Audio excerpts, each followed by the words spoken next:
Jewish Education in Media is pleased to present L'Chaim, a program that highlights the people, issues, and events of importance to the Jewish community.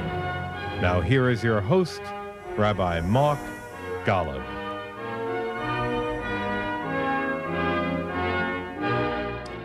I'm Mark Golub, and we all know the story of Israelite slavery in the land of Egypt, where our ancestors were subjected to the indignities and the physical abuse and exhausting servitude before we were redeemed by a mighty hand and an outstretched arm.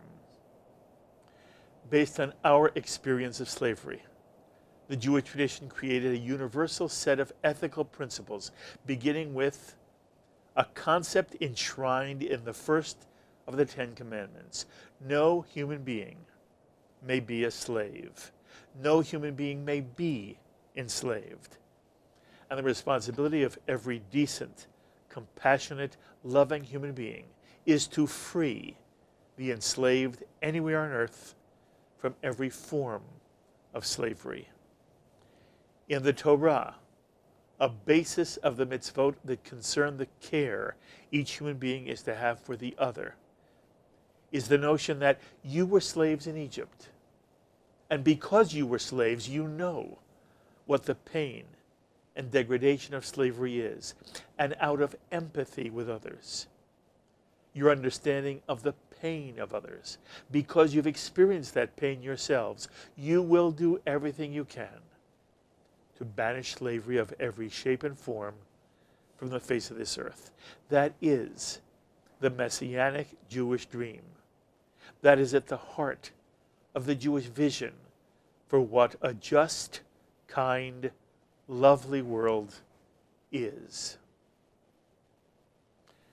And yet we know that even today, in the 21st century, there are places where slavery is being practiced unabashedly. And one of those places that is most egregious in its practice of slavery is Africa, where blacks are enslaving fellow blacks. It's a story that doesn't get much attention in the West, but that makes it no less important a story. And the most important stories to tell are those of the amazing people whose courage and strength of character are literally transforming our world for good. On this edition of L'Chaim, I have the honor and pleasure of introducing you to just such a person, Francis Bach, who at the age of 7 was kidnapped from his home in a small Sudanese village and sold into slavery in the northern part of his country. As a slave, Francis endured the many horrors of slavery, not unlike those inflicted on the Israelites in Egypt. Francis' story of survival and of human triumph, becoming a champion of freedom around the globe, is one of the great stories of our time. And Francis' autobiography is entitled Escape from Slavery. It's a marvelous read. He's currently with the American Anti-Slavery Group and with Sudan Sunrise. And Francis, it is such an honor to have you at this table. Thank you for joining us. Thank you very much, Rabbi Golub, for having us here today. This is an honor for me to be here to speak as a victim and to actually revisit my life as a young person when I was taken from my comfortable life in my village to slavery. That is so kind of you. I look forward to hearing many of the details of your story. But Francis has not come to L'Chaim alone. He's been brought by another hero, a hero of Jewish life, a man who's championing the cause of all those who are oppressed and enslaved, as well as devoting an enormous amount of time and energy into defending the Jewish people from the insidious attacks on the State of Israel and the attempts to deny Jews their civil rights on college campuses and in the halls of academia. It's always a privilege and a joy to sit with a personal friend and one who now hosts his own program on JBS, paradigm shift. Charles Jacobs, political activist, president of Americans for Peace and Tolerance, who in 1989 co-founded the Boston branch of CAMRA, the Committee for Accuracy in Middle East Reporting in America, which is a media watchdog that monitors how the state of Israel is treated in the mainstream press and on television. And most relevant to this edition of L'Chaim, in the 1990s, Charles Jacobs created the American Anti-Slavery Group, which brought international attention to the slaughter and enslavement of African Christians in Sudan. And Charles Jacob actually flew into South Sudan illegally several times to help save thousands of slaves from Arab Muslims, for which Charles received Boston's Freedom Award, presented to him by Coretta Scott King. Charles has also partnered with filmmaker Avi Goldwasser to make a number of outstanding documentaries, many of which you've seen here on JBS, that spotlight the ways in which the story of Israel has been distorted and the way in which Jewish students are being denied freedom of speech. And Charles's films include The Forgotten Refugees, Columbia Unbecoming, and Hate Spaces, The Politics of Intolerance on Campus.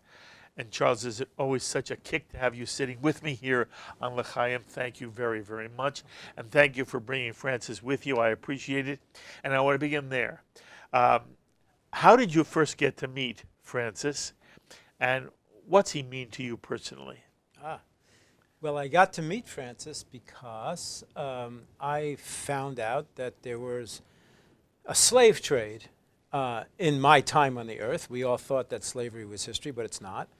And there's slaves actually all around the globe, many different kinds of slave. There's debt bondage, there's sex trafficking, there's carpet weaving. But the kind of slavery that is most like the kind that we know is chattel slavery, and it's in North Africa. It was in North Africa. And in Sudan, and I discovered there was, we didn't know it at the time, we thought it was a civil war, but it was a jihad of the Arab Muslim North against the black, mostly Christian South. And as part of the jihad, Arab villages were, Arab militia raided Africa, stormed African villages, shot the men, and captured the women and children as slaves. And nobody cared. Nobody cared. I went to Amnesty International. I went to Human Rights Watch. I went to UN files. I mean, there were little reports of this and that. But it was not a mainstream story cared. in America? No, and it took me 15 years to figure out why the so-called human rights community didn't care. Why? And because they're really all about white virtue. Most human rights people in the West are nice, decent white people who care about not being tainted by what Westerners do or what they think Westerners do. And they feel they have no moral standing to criticize other cultures. So they ignore, they leave behind all of the victims of non-Western oppression, including black slaves, women under Islam, gays in the Middle East, Christians all over the Middle East. These they run from, they hide from, because it gets in the way of their main message, which is, I'm not a bad white guy, let's pick on the West, let's pick on Israel. So this is a tragedy, and it's a sin in both cases. They make the West look much, much worse than it is, and they've abandoned the people who, more than anyone, need human rights power.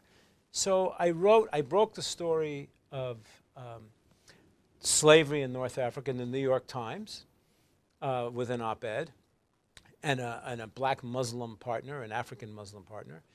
And we've been writing about this, and all of a sudden somebody said, there's a fellow who was an escaped slave who's in North Dakota or South Dakota. Iowa, of all places, Iowa. I said, I'm going to fly him in. You know, what's he doing? He's working in some factory somewhere. No. Let's fly him in. We need the face of a new abolitionist movement, somebody who was a slave. And we flew Francis into our offices in Boston. I met him, and that's the beginning of our relationship. Roughly what year? No, It was- May of 2000. 2000. It was May of just 2000. 2000. When did you write your book? The book was written in 2003. We So, started in 2002 and it was published in 2003. okay. So Francis, when you're flown in by Charles to Boston, Yes. you had not yet written the book. Had you been an activist in this country? Or were you in Iowa living a nice life, leave me alone? Well, that was my 8 months, I think 8 months, if not 10 months in the United States. You weren't here long yet. No, I wasn't. I actually came to America in late of 1999 in August. And in 1/1/2000, I moved to Boston. I moved to Iowa, seeking for a place where I could be around Sudanese, because when I came here, at that period, I didn't know American way of life. And most particular language was the biggest barrier Yes. that I had to go through. I don't speak English.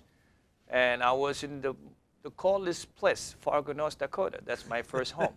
Fargo, North From the Dakota. desert. Yes. Deserts of So I was complaining about the weather, Yes. as well complaining about being around the South Sudanese or Sudanese.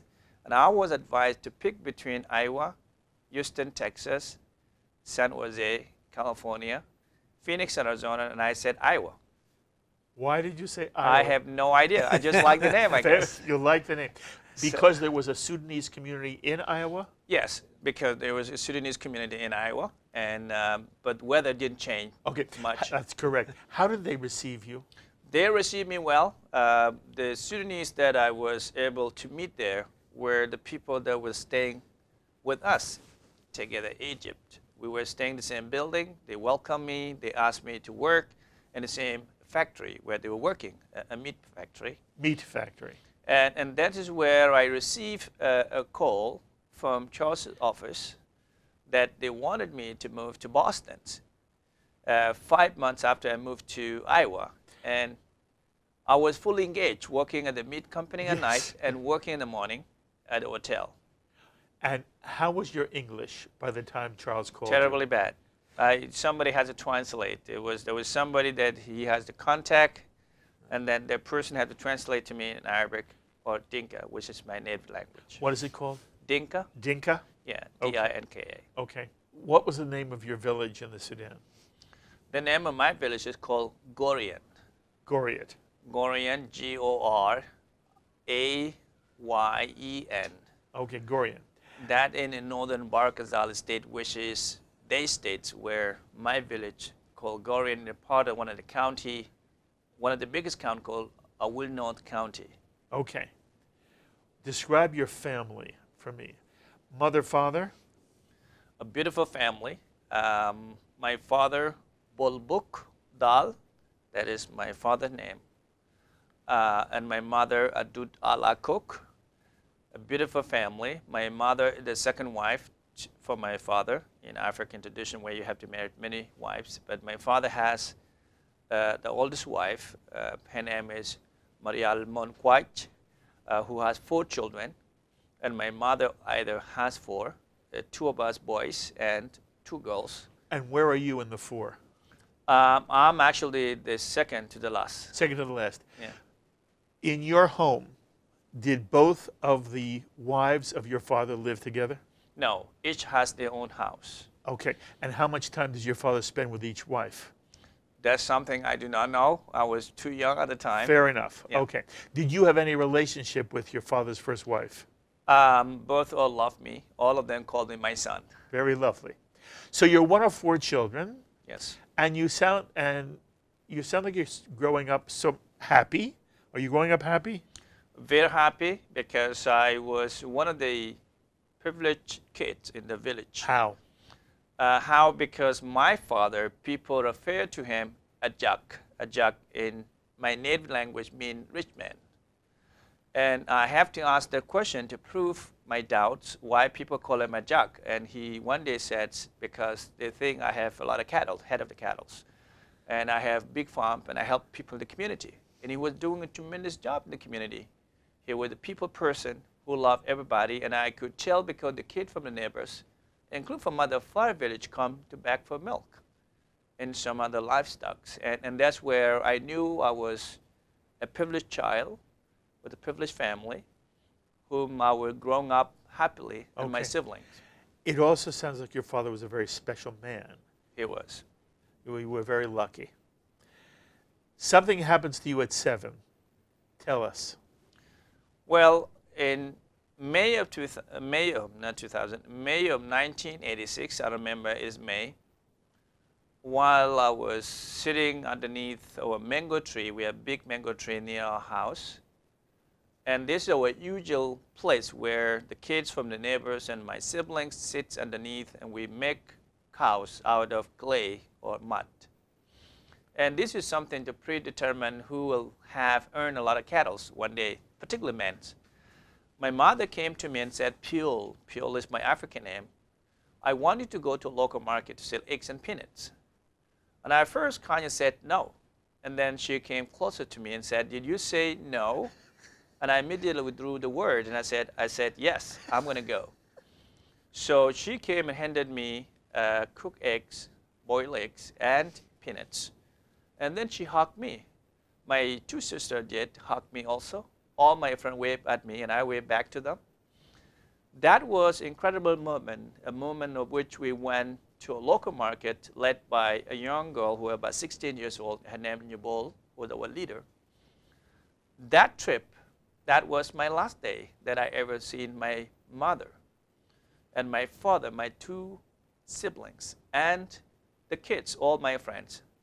I never returned back home, and I never seen them, and I will never see them again. Probably some of the kids whom I used to play with, if they survive, I may be lucky to meet some of them, but my 2 sisters and my mother and father were killed behind me. That day? The same day. By whom?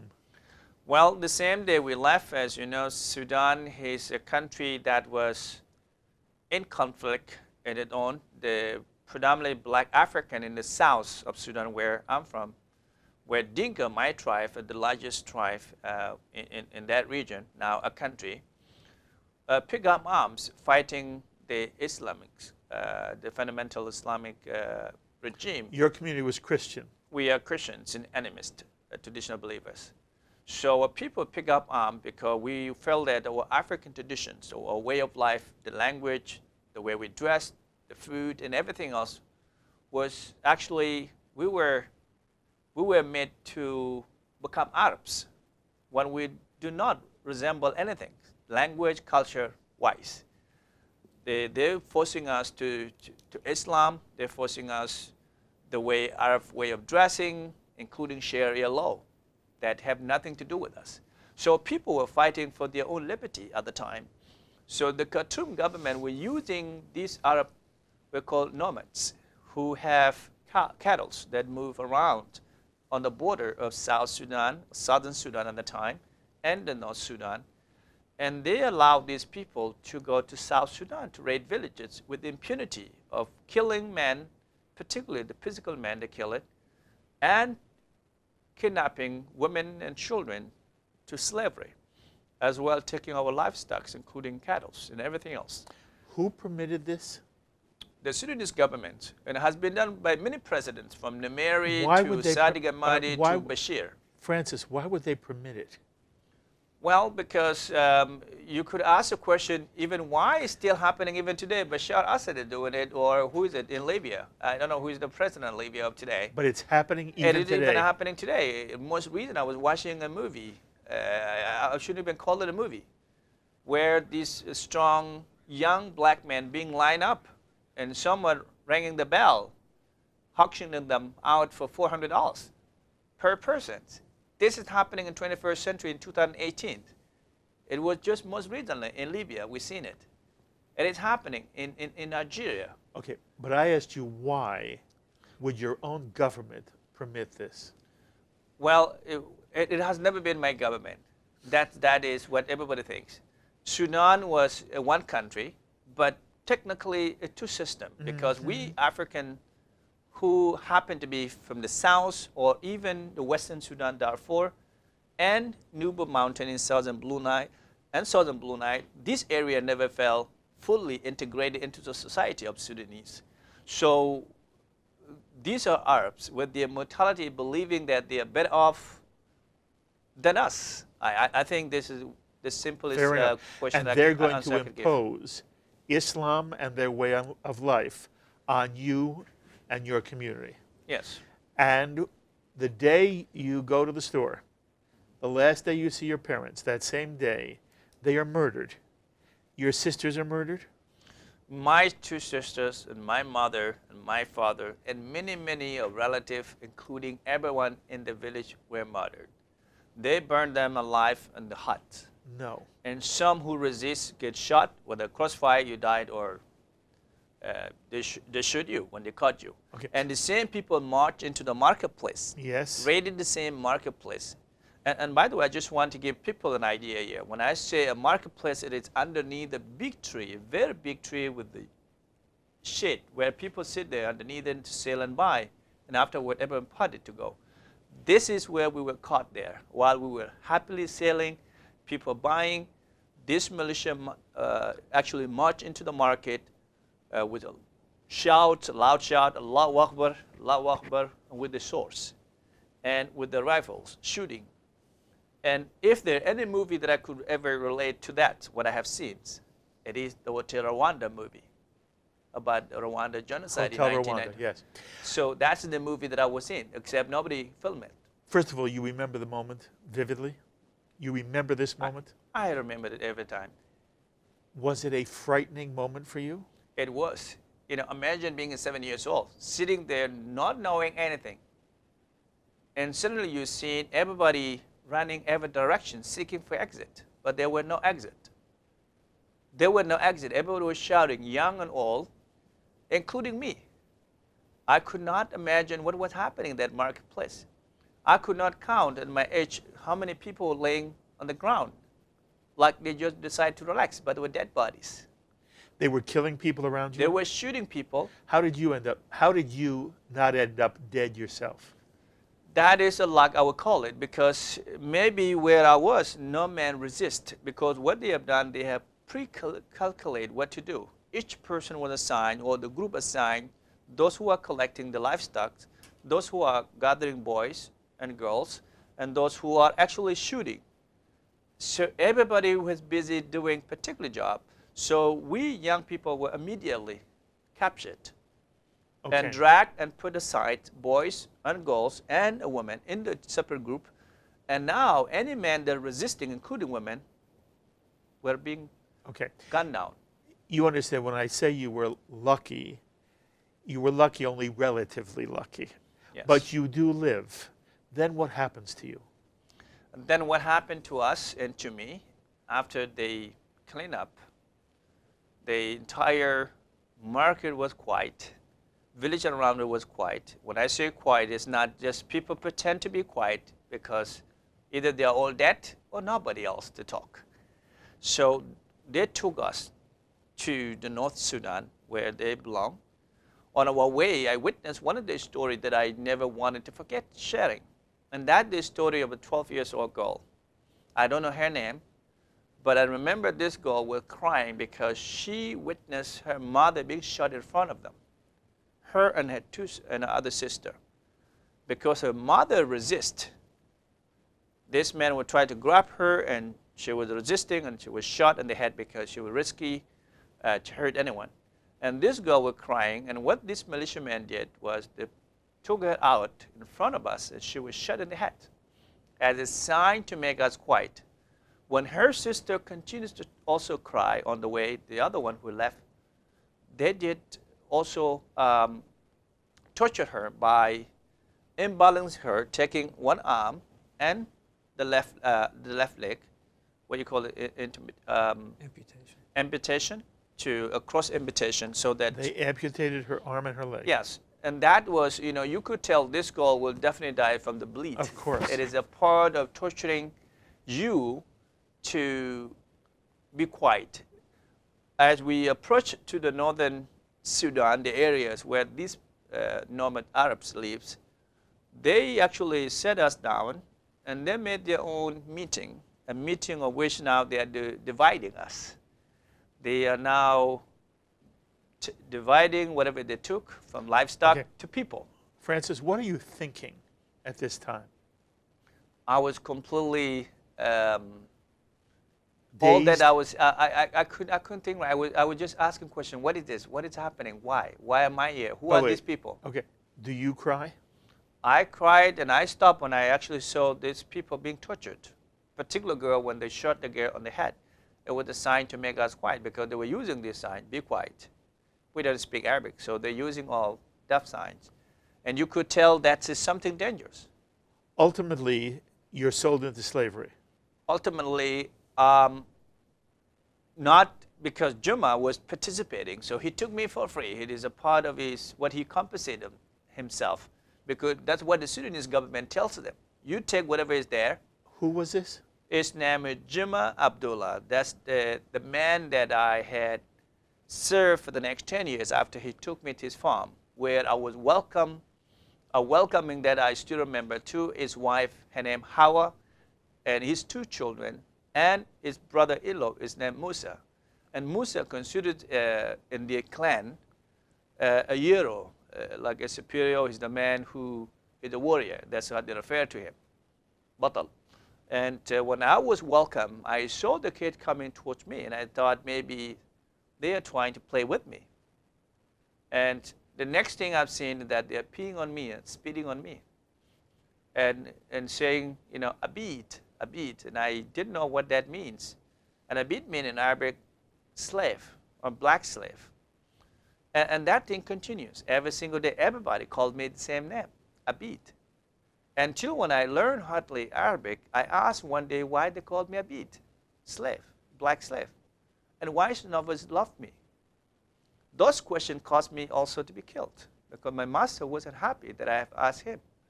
So he beat me and he asked me not to ask any question. How did he beat you? Well, he can just grab any available stick and hit me with. No rules. Anybody could kick me, including kids, and I can't touch. What was your responsibility in terms of work? My responsibility the first time when they took me to train me to care for the goats. And when I say goat, I'm not talking about 5, 10, or even 15 or 100 single hundred. I'm talking about hundreds of them. And these goats pretty much look alike. And I have to make sure that these goats are well fed, taken to a place to get water, make sure when one is missing, it means I have to spend, whether it take me a day or 2 to bring it back. Otherwise, the gun is what always being demonstrated that it would shoot me. You were always afraid that they might kill you. Yes. Every single day is another day for me. I know that anytime they could kill me or hurt me. Okay. I know you were enslaved for 10 years, so you're from 7 to 17. Yes. Well, it's a long time. Very. As, however, a 7-year-old becomes a 17-year-old, the ability to understand things grows. Yes. Can you tell us how you processed, how you tried to understand what in the world has happened to you? And I assume, because I know you tried to escape more than once, that there's also a drive in you to get out of there, correct? But first, you understand what I'm saying. A 7-year-old is one thing. A 17-year-old is another. You see this differently. At what point do you feel you begin to see this in a way that changes and you understand? And I assume, Francis, at some point, you become very, very angry. At age of 14, which was the first attempt that I made, and failed twice, and had to wait until 1996 at age of 17, when I escaped. During the process of trying to escape, I have always wanted to be a free man. I always say to my heart, God, because my parents are Christians, as I said. I always say, because I remember when my mother used to teach me about Christianity or religion, she always said that, Francis, remember when you are alone, God is over you, watching you. So whatever you do, good or bad, God is actually the judgment knows. So don't lie, don't do anything bad. And God will always be on your side. So during my time and hardship, I would say, God, please protect me. please guide me, way to escape. And I think, that's my help. When I turned my heart to God, to always pray for safety and for deliverance, I was able to make it. But yes, you're right, I was very angry. At age of 17, I vowed to myself, I'd rather die than be enslaved, because I hate the way they treat me and also the way they treat other slaves. I had witnessed before I escaped, just a month or less, I would take to a neighbor house where I witnessed a boy who also got tortured to almost where I thought he may not even survive for the next 1 hour. How was he tortured? They imitated him again too. They did amputated? Yeah, they also did cross amputation on left. And because he was sick, nothing else, he was very, very sick. And his master, he's the richest guy with the camels in the area. And this boy said he could not walk. And his master said he's lazy. And because he's lazy, they're going to make him stay home. I don't think that would make him stay home with the wound that are not being treated and the bleed and pain. Maybe Bajuk might have been dead, maybe 1 week after I was gone. And these are Arab Muslims doing this? Yes. Not Sudanese. By the way, this is a delicate question, but I need to ask it. Were you ever sexually abused? No. So that they left you alone sexually? No. Yes. Okay. Okay. So now tell us, you decide you've had it, you'd rather be dead than slave. Yes. What do you do? Well, what I did was, after my unsuccessful 2 attempts at age of 14, I waited until when I turned 17, I ran away. Excuse me. Why were you not successful on your first attempts? Because when I left at age of 14, I have always don't have much strength to run faster. And also I'm scared by animals, this wild animal that we see. When you run in the forest, you could easily run on them and they could eat you or do you anything, harm you. So basically, I always take a route where everybody passed through. And that's where I get trouble. I get caught back because it's where people, but the last one, I was strong enough and I gave up. I was ready for anything. Okay. When you tried to escape twice and you failed and you were brought back to your master, what did your master do to you? It beats me. And one of the beating was the worst. Because the second attempt when I was captured back, it was himself. Who captured you? Who captured me, who ran after me a mile long, and he asked me to stop, and I stopped. He asked me to lie down on my chest and give him my hands and my leg behind me. And he was holding a rope. He tied me, he dragged me home. And after we got home, he pulled out his rifle. He said, "Today, your last day on earth." And I remember his wife was running around saying, "What are you waiting? Why don't you just kill him like a chicken?" And that's what always makes me, what makes this woman hate me so much? He have kids who are even younger than me. Why didn't he shoot you? That's a good question. While he was standing in front of me, and I could watch my own blood running, I just closed my eyes and I said, "God, don't let him kill me. I love my parents and I have hope in the future." And I think every time I say the prayers and every time I say anything about the future, Jimmy changes his mind. So he stood there in front of me until he left. And after he came back and released me with a condition, he said, "If you attempt again next time, I will not even wait a second to talk to you. I will shoot you." And I promised him that I will never do it again. And that's the time I waited for 3 more years until when I turned age 17, I finally escaped. When I left at age 17, I was ready for anything. And I was very lucky. Nobody saw me. Nothing happened to me on the way until I reached another town called Abu Matari, where I asked where the police station, and I went there trying to tell them my story if they could help me, rescue me, take me where they're black Africans. And fortunately, they asked me to stay with them and gave me 2 donkeys to fill out the big 2 containers with water every single day for the next 2 months until I have to run away again from them. You run away from them as well, and how do you survive when you say you run and you talk about the forest or the jungle, where are you running to, and how do you know that no matter who you run into, they won't have the attitude, you're a runaway slave, we're going to give you back, or we're going to kill you ourselves? How do you have food? How do you have water? How do you survive? And then ultimately, where do you reach that your journey now, you've reached safety, and from there on you're going to be okay? Everything was based on luck. When I ran away the first time, you know, it was a distance of maybe, I don't even know how, I cannot measure. Probably I would say from now about 10 to 15 miles. And that's where I get to a town. But the bad thing is you have no constructed roads. It is all these narrow roads that you have to go through, and you have to bear a lot of challenges on the road. But the good news is when you find a river, I didn't care to clean water, or that's what I drink. And the good thing about the trees in Africa, particularly in my country, there are a lot of trees you could eat from just to keep you going. That's how I survived in those hours of my skipping. When I ran away from the police, it was within the same town that I ran to the crowded market. It was on Thursday, and that day, it is a day where they have is open market. So a lot of people come from all different areas.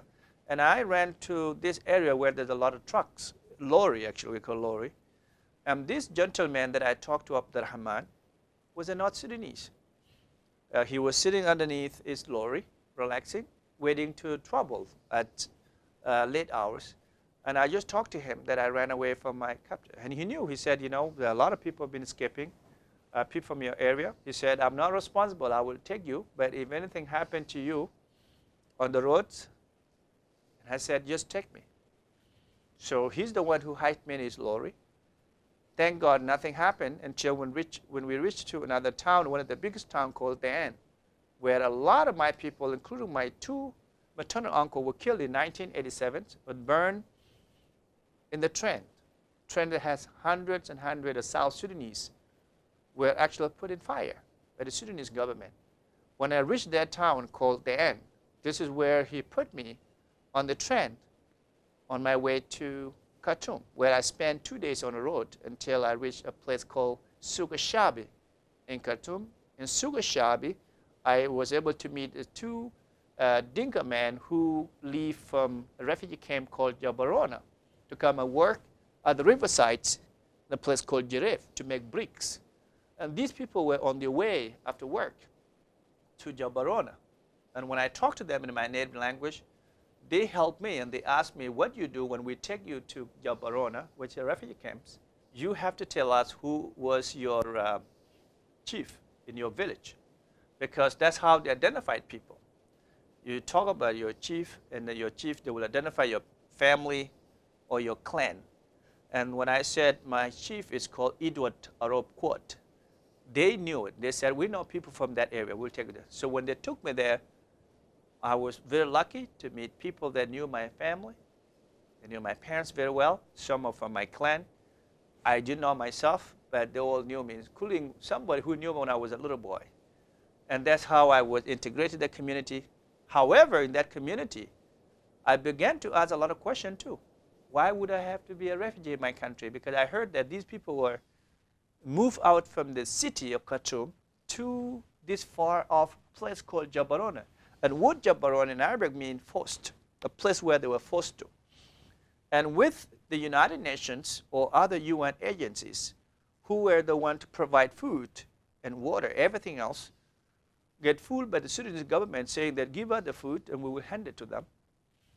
And when these UN people, and they are not allowed to come to Jabarona because they don't want to interact with anybody. And that was my interest. I wanted to meet them and talk to them and tell them what happened to me. And because the Sudanese government is very intelligent as well, employing the South Sudanese who, for way of survival, to spy on whoever they're trying to talk to these agencies. And one time I said, I want to meet these UN agencies to talk to them. And I want to ask why they allow the Sudanese government to take the food and control it and try to convert people into Islam in order to receive the food. And when you try to talk about these stories, you will either be killed or kidnapped at night and put in jail, which happened to me. I was kidnapped at night and put in jail for 7 months. Not knowing, I was speaking freely to, these are black African, these are, majority of them are my tribe. But because the Sudanese government were using them, paying money, to have those who are spies in the refugee camps, I was very bitter about what happened to me. I was bitter either, why should I be a refugee in my own country? So you're imprisoned again? I was in prison again. This time by your own people? This time I was, it was a conspiracy done by my people to the Sudanese. And Bashir, of course, is the one who using everybody, the current president who came to leadership of Sudan through military coup in 1989 until the present time. So until when Bashir decided again to give what they call a general amnesty to the people, I was given that pardon, and that's how I got out.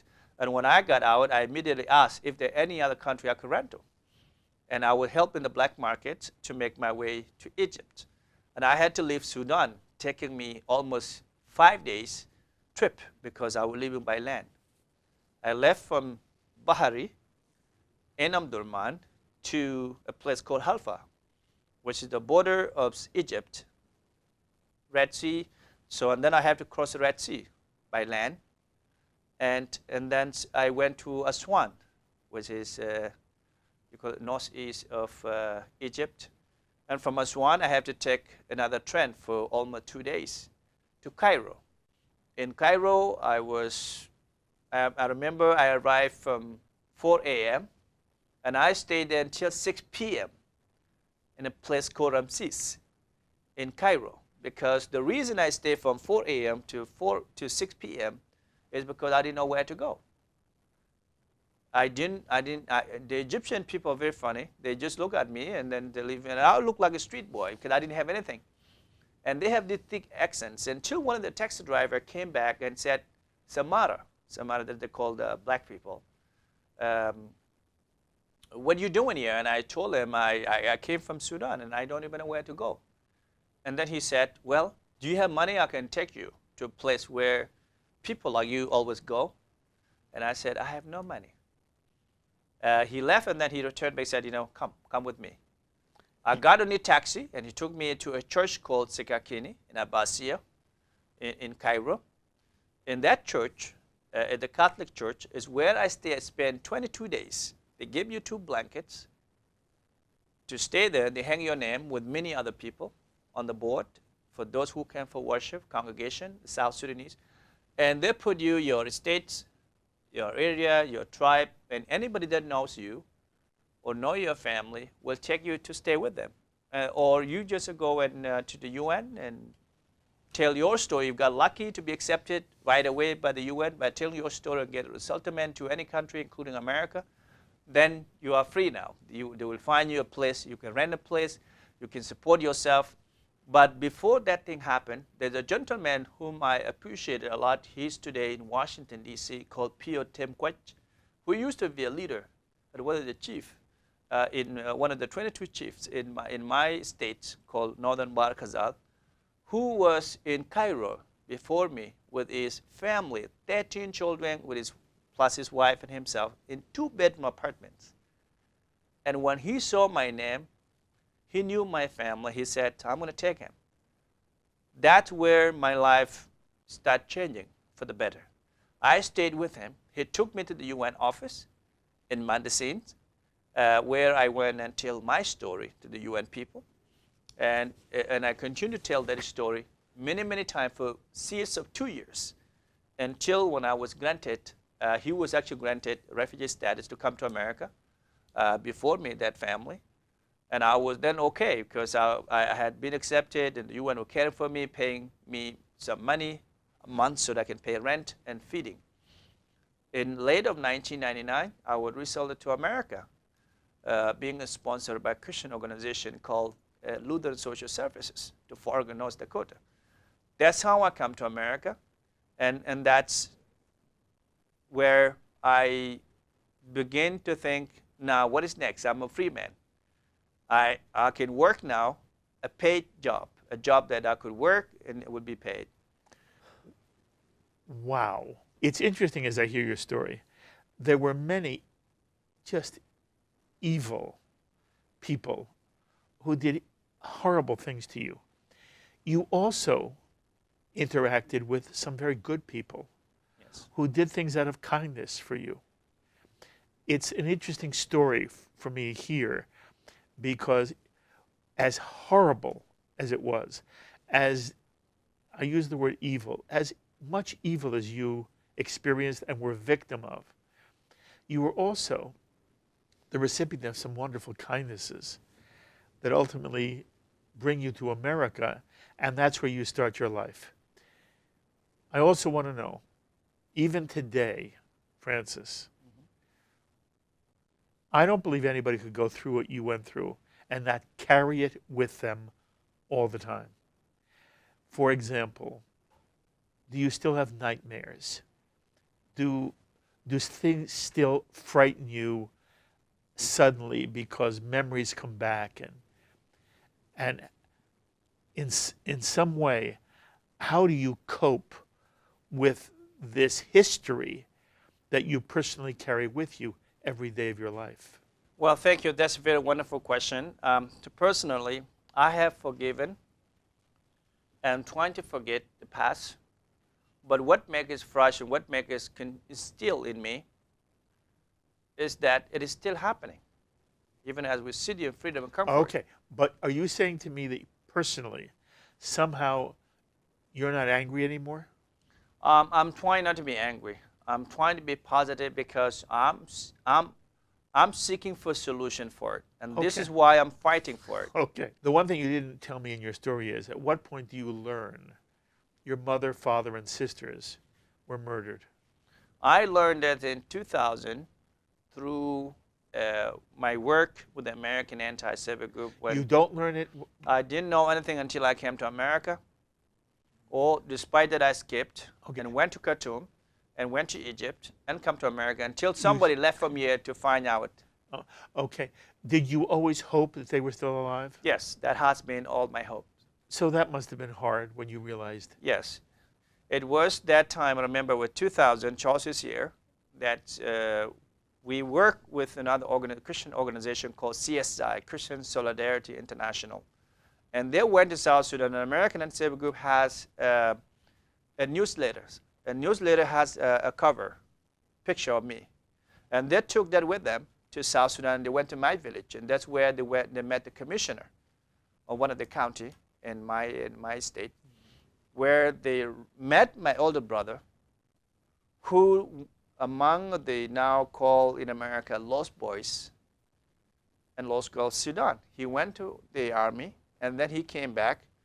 And from there, they met him because he looked like me. He couldn't believe, he thought I was dead, because he learned already that our parents were killed. Until John Eipner, who is the head of CSI, Christian Solidarity International, made the satellite phone call all the way from South Sudan. And I was put surprisingly by Charles to speak with him and saying, this is your brother. I couldn't believe my brother was this in 2000, I remember. That was when I learned, despite that excitingly we were crying and telling me he's alive, he said, our parents were killed. And that's how you learned? That's how I learned. Have you seen your brother since? I've seen him, and I lived with him because I was in South Sudan for 7 years. I returned in 2011 and just returned back to America in late of 2016. Take a moment to rest. That you. Was just extraordinary. I want to share with you a reaction, and then I want to hear what you have to say. You know, I'm listening to this. I don't think any Jew can hear this kind of story and not say to himself, there are echoes of the Shoah, of the Holocaust. And I'm not suggesting the two are the same. I never tried to compare one pain to another. Every pain is terrible. I still think the Shoah has a unique quality, which is horrible as things that are done to human beings.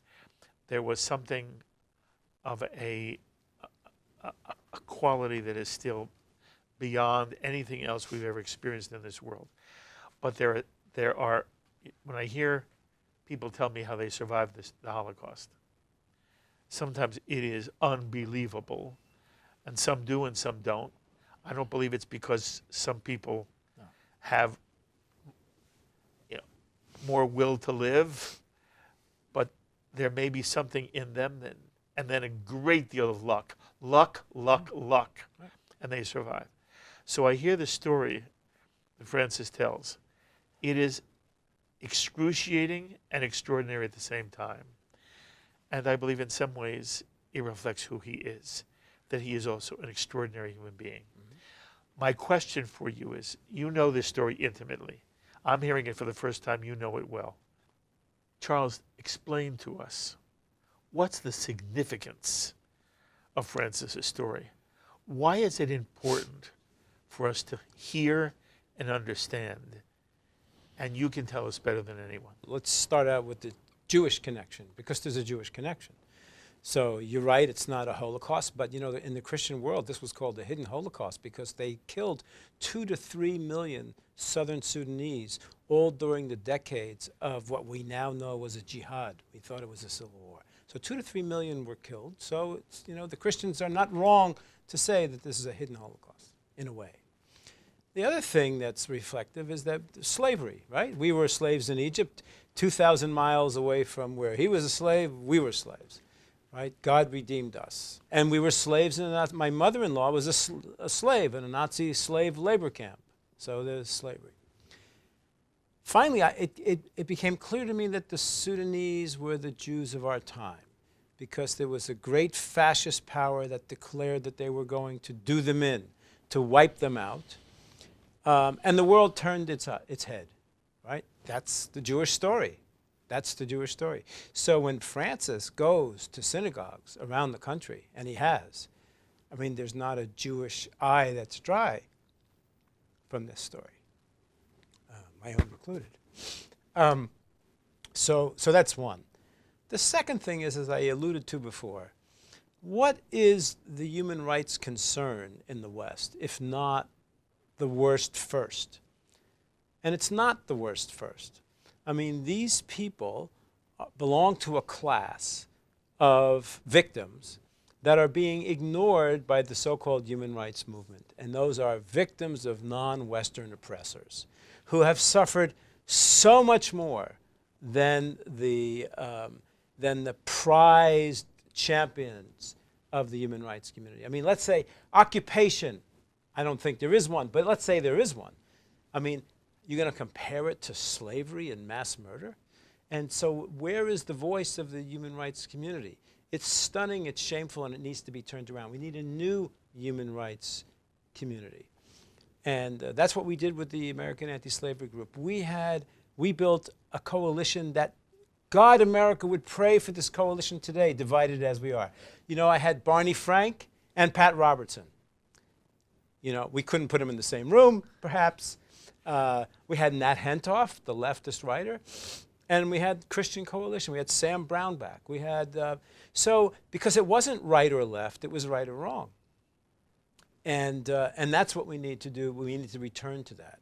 So I think Francis's case and his story and himself is emblematic of the place that America needs to go to find itself again.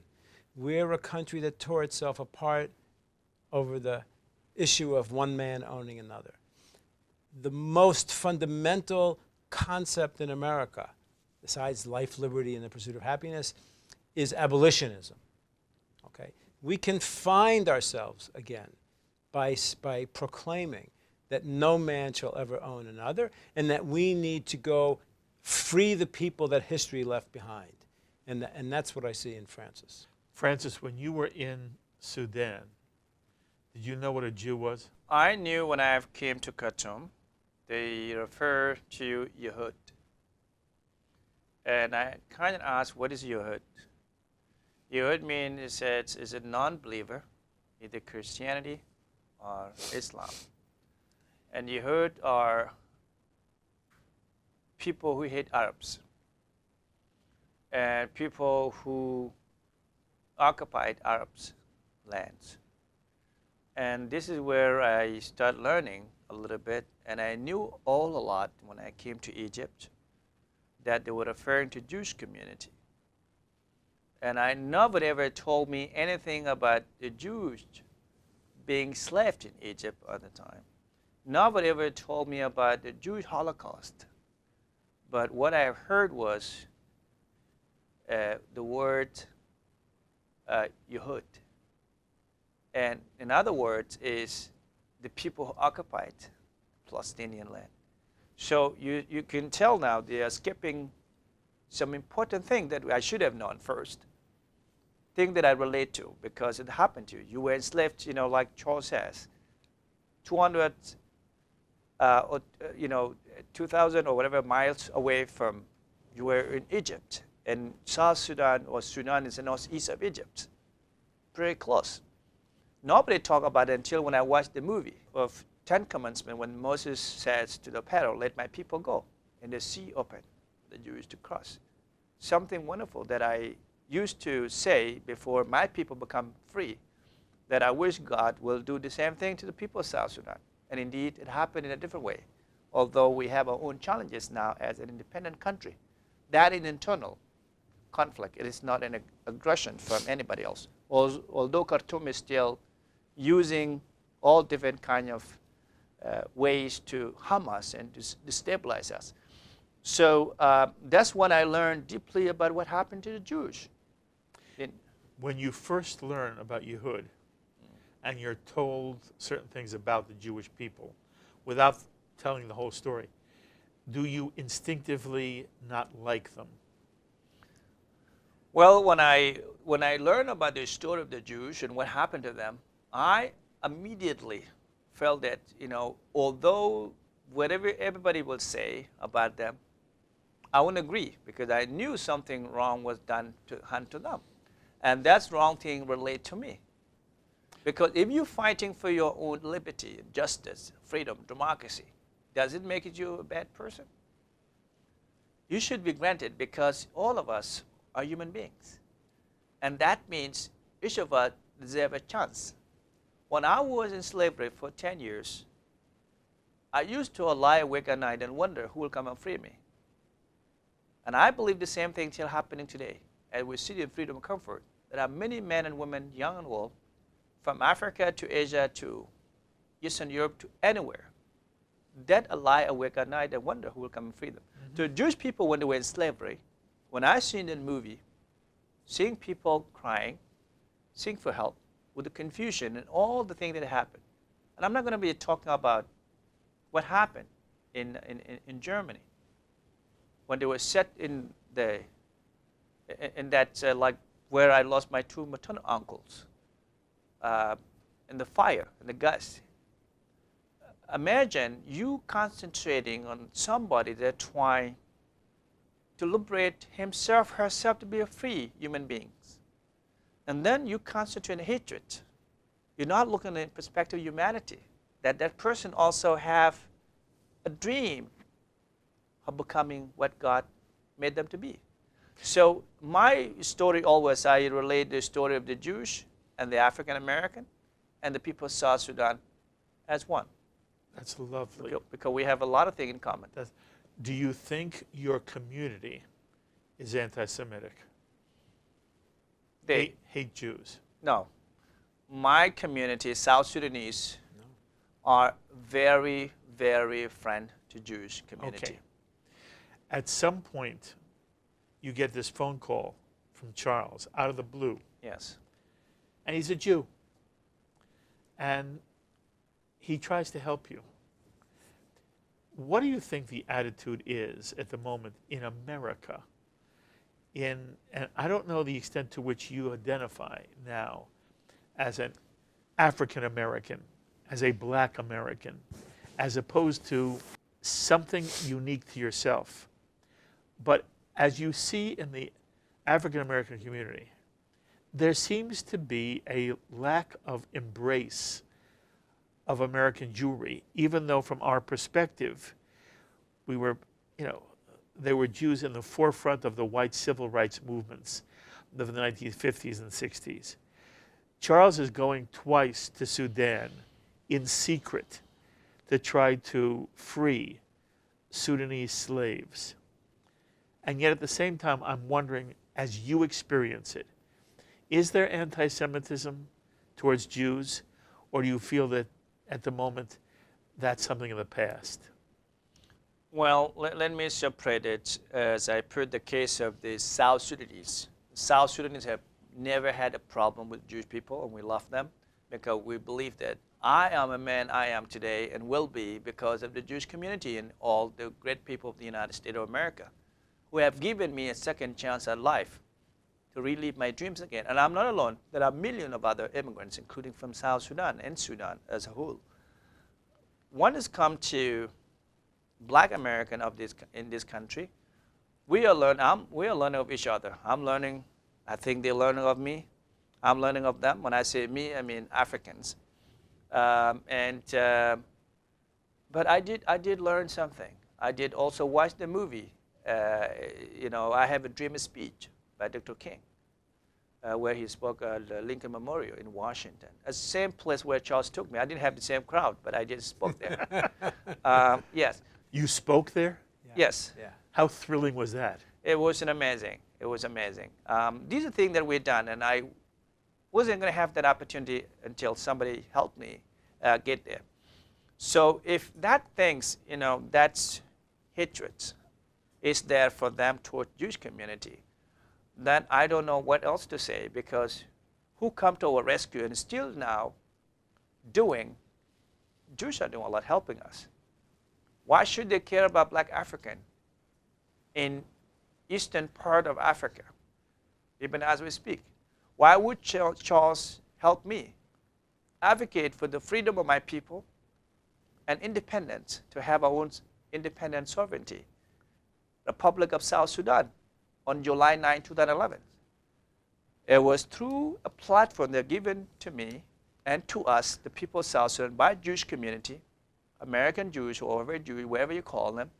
I was interviewed early when I first came to Boston by Jerusalem Post, where somebody flew all the way just to make sure their story is being heard in Israel. So I did not make it there. And Charles worked hard to ensure that I was invited to the White House, which happened 3 times, not one, and meeting with former President George W. Bush. Taking me to the State Department to meet with Secretary of State Madeleine Albright at the time. Introducing me to Secretary of State Colin Powell when he comes in. Condoleezza Rice. Ever leading Washington, including taking me to the Senate to testify at the Foreign Relations, that a hearing that was held for Sudan that was broadcast live, and to the Capitol Hill, to the Congress. These were done because someone who loves you and cares for you, not just as a person, but the whole society.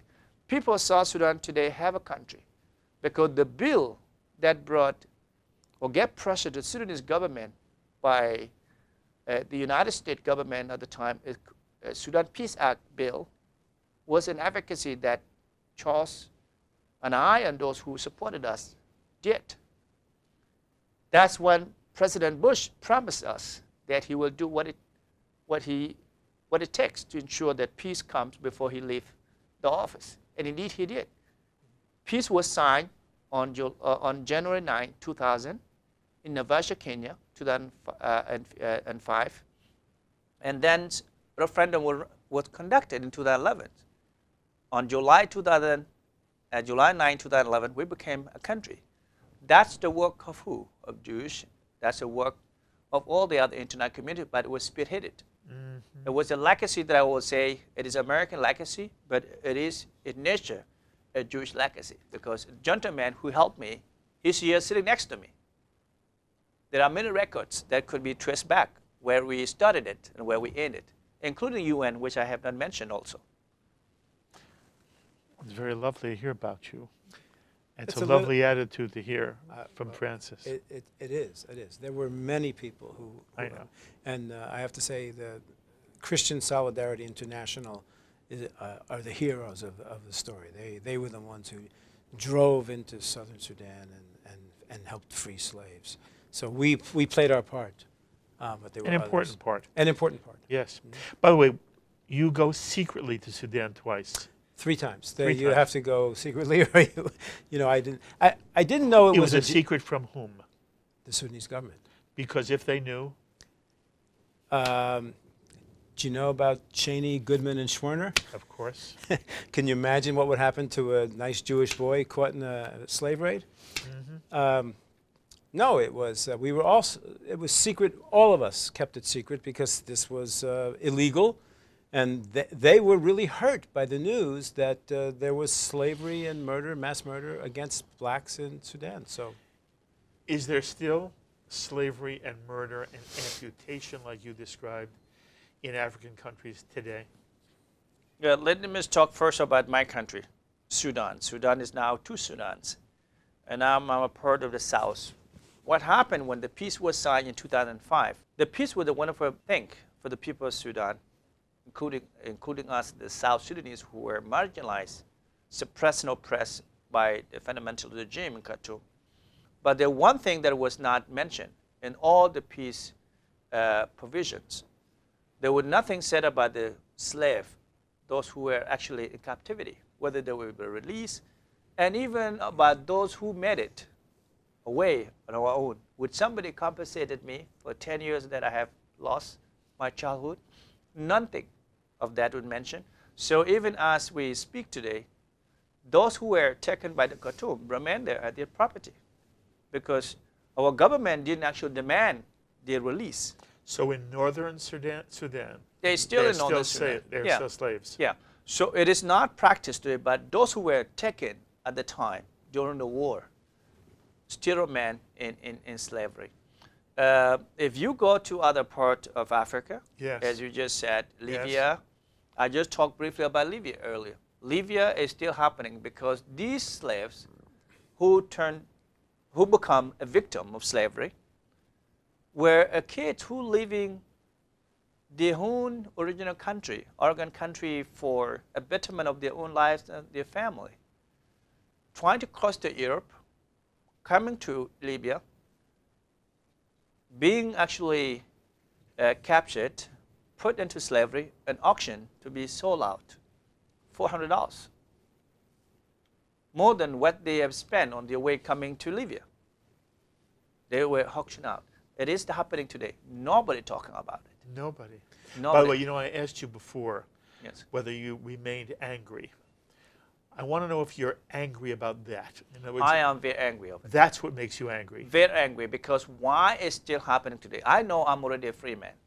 And if I continue to dwell of condemnation and regrets of my own life, I wouldn't do much because I want to make sure that I fight for the rest. And fighting for the rest, I must be positive and to ensure that I fight to the last until no man, no woman, no human being anywhere, including the traffickers, those who actually get into the United States illegally, the part of what they call human trafficking, which I believe the Central Florida is the entry point where lots of people entered in illegally. Where? Central Florida. Did you say Florida? I said Florida. We have people who came there illegally as a part of human trafficking, something that nobody knows about, a lot of it. But I am very angry at what happening in Libya. I am very angry about what happening in Nigeria. Okay, but I'm asking you also, are you angry that this gets such little attention in the Western media? Are you angry that the United States lets this happen? Are you angry at any Western government for not doing more to end slavery in Africa? Both. I'm not angry only in particular country or part of the world. West have their own work to do. We cannot blame everything on the West every time. I always tell African leaders, what is the point of having that institution called African Union? African Union for what? A union to care for your people. And I spoke out first time, and when I watched that video, seeing this black man being auctioned for $400 in Libya, I said, what African Union do? They should immediately dispatch a leadership to go to Libya and immediately release these people. So everybody has a portion to do. The African have to do their own. The Asian have to do their own. The Europeans have to do their own. I understand. And everybody else, including America. So I am very angry, and I'm urging all the government and all the other concerned bodies to do whatever it takes to make sure that slavery is actually eradicated and abolished once and for all. Okay. And you heard Charles say that one of the things that upsets him is that there are human rights activist groups in America who care a great deal about what Israel does to the Palestinians.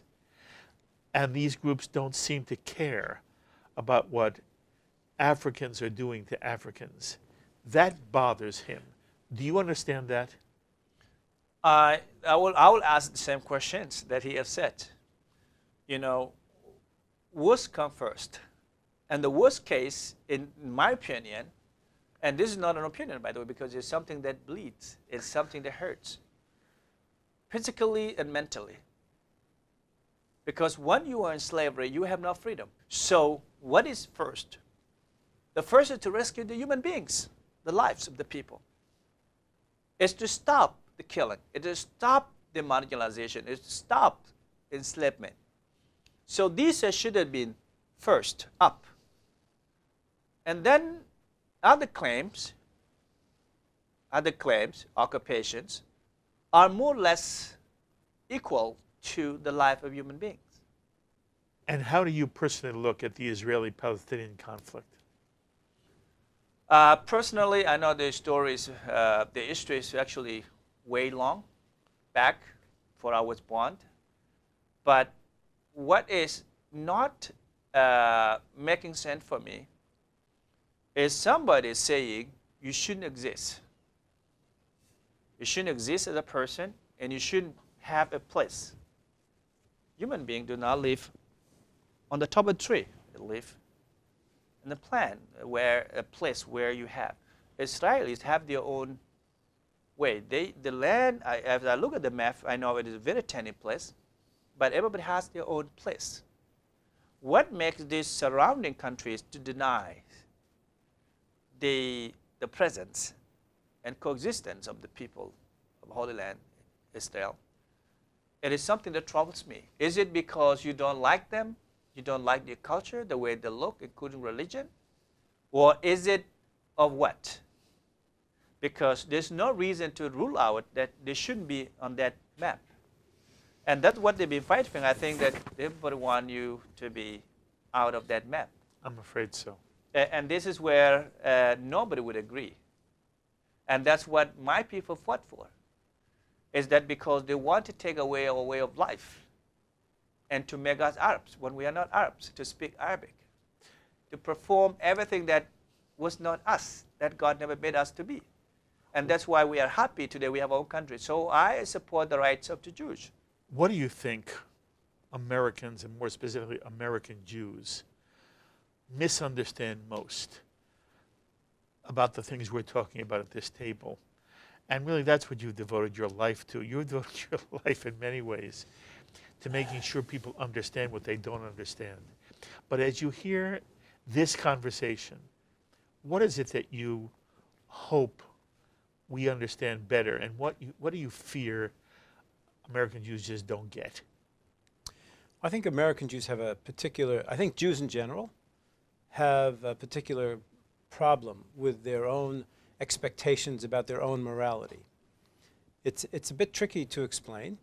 I think of it as on Yom Kippur, the Jews beat their chests because they're not at their Torah perfect selves. They might say, well, I'm at an 8, but I'm not at a 10. Okay? They expect more of themselves. When other people see Jewish behavior, they don't compare it to other behavior, just like the Jews don't compare it to other behavior.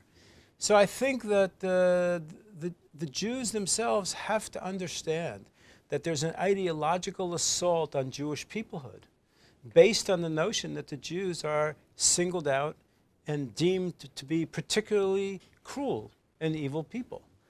And when you argue with some Jews of that sort, they don't, well, that you're talking about somebody else. I have to be what I can be.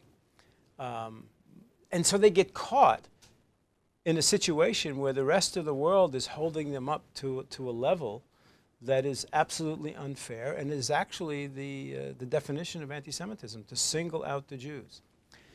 The other thing that the Jews have to understand, I think, is that there is tremendous evil being done by their own enemies, by the adversaries of Israel. And they're in a way ashamed and afraid to fight that, because they think they're being charged with using these other occasions to deflect. They call it whataboutism.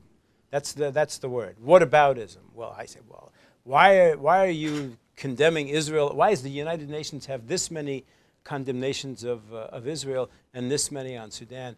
And the answer is, well, that's whataboutism. Well, it's not. The original question is, why don't you care about Francis Bach and his people? Why don't you care about the women under Islamic law? Why don't you care about the gays being thrown off of roofs?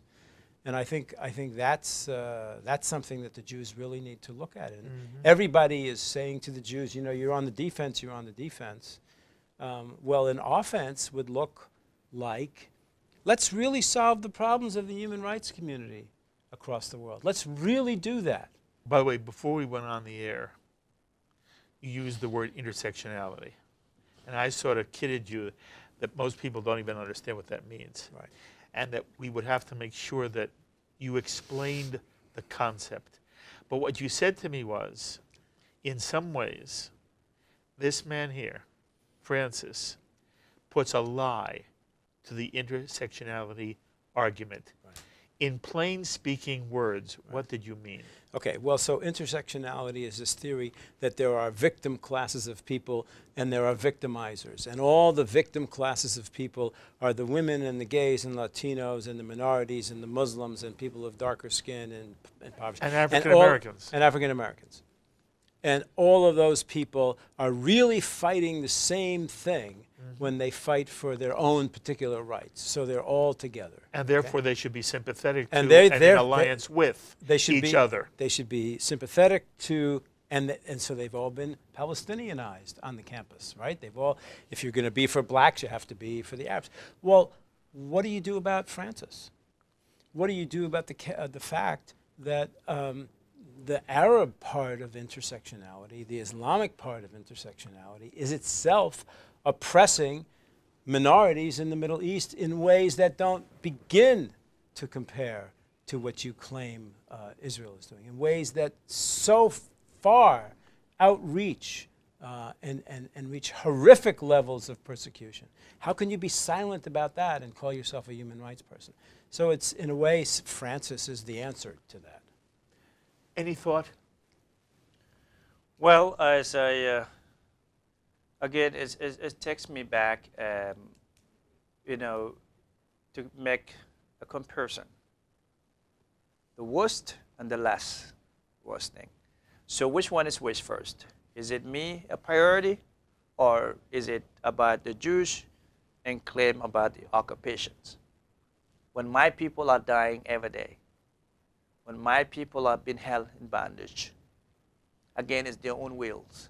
When my people have been auctioned $400 for these strong black men, young, had potentials that could be integrated to our world to make it a better society. So again, I don't know what to say to those who have that mentality, but I would just simply say, for me, in my case, and my people, and all the victims, we would ask the question, why don't you come to us first? Then complaining about the Israelis' occupations and other things that you may have a case, but the worst first, and the worst is us. Rescue the people in Libya, in Mauritania, in Nigeria, and all other places, including those who are trafficking to Middle East every day to Dubai and where as a sex slave. Do you understand what a fabulous story you are and a fabulous life you've lived to be able to come out of the depths of slavery, to come to America, and not just to come to America, to thrive here, and now to be making such an important contribution to both your own people and understand, Francis, you're making a contribution to America. You are an American success story. You are a success story on many levels. But in some level, you're an American success story that reflects the finest of what we want America to be. And when I meet you, you give me chills, you as a human being. I understand, but you are available to go speak to communities all across America, yes? Yes. To synagogues as well. You go to synagogues all the time. Yes. And what are you doing now professionally in terms of your attempts to further the cause? I am still struck by what is happening today, and not in a good way. I feel that Charles and I, were done. When we achieved my country, South Sudan, and liberated people of South Sudan, of which, by the way, we're still fighting for other marginalized people in Sudan, in Nuba Mountains, in Darfur, in southern Blue Nile, and in other areas where people have been marginalized. So for now, for what I have just seen recently, it's still happening in Libya, and in Nigeria, and Mauritania, Northern Africa, and many, many other countries, including the human trafficking, I want to put together, and I'm actually now working, trying to find a group of coalition of African from Libya, from Sudan, from Nigeria, from Mauritania, together so we can fight, set up a solid, a committed a coalition that will continue to shout aloud and to say the priority is here, it's us. The priority is here, us. We need that attention. Isn't that wonderful? It's exactly, God put him on the earth to do that. Yes. And you should take pride.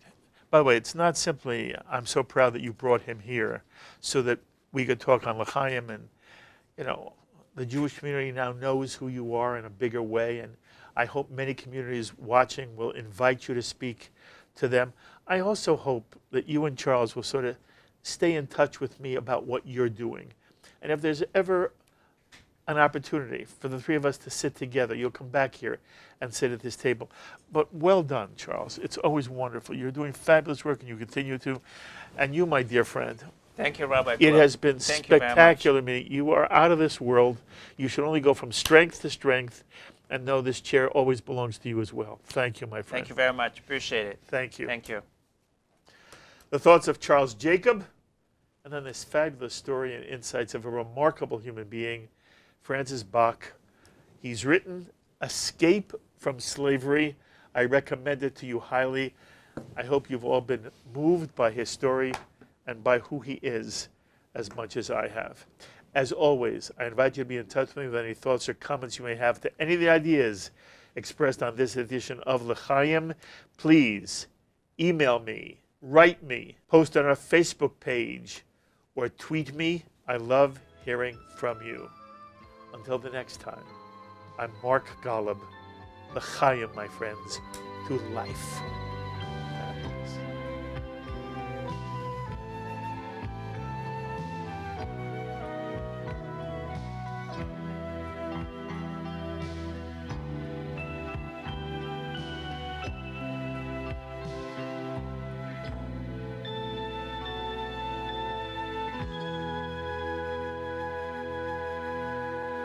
L'chaim is a presentation of Jewish education in media.